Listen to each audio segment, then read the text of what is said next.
Welcome to the Slop Farm. Enjoy the video. In this video, I will show how to make spinach dip with heavy whipping cream, easy method. Combine 2 cups chopped spinach with 1 cup heavy whipping cream in a bowl. Then stir in 1/2 cup grated Parmesan, 4 cloves minced garlic, 1 teaspoon salt, and 1/2 teaspoon black pepper until smooth and creamy for a quick base. In short, melt 1 tablespoon butter in a skillet and sauté garlic until fragrant, then add the spinach and cream mixture. Simmer gently, stirring constantly, until the liquid reduces by about half and the dip thickens to a creamy consistency. Adjust seasoning with salt and pepper, taste, and remove from heat when it coats the back of a spoon for perfect serving.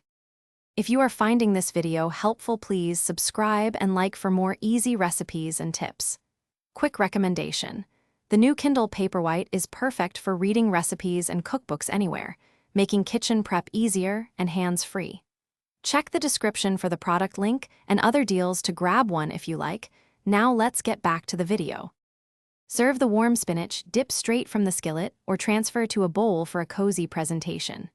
Try mixing in 1/2 cup chopped artichoke hearts for a classic spinach artichoke twist, or fold in 1/4 cup crumbled bacon for smoky depth. Garnish with extra Parmesan and a pinch of red pepper flakes and enjoy with crackers, toasted bread, or crisp vegetable sticks. Thanks for watching. Consider subscribing if we helped you today.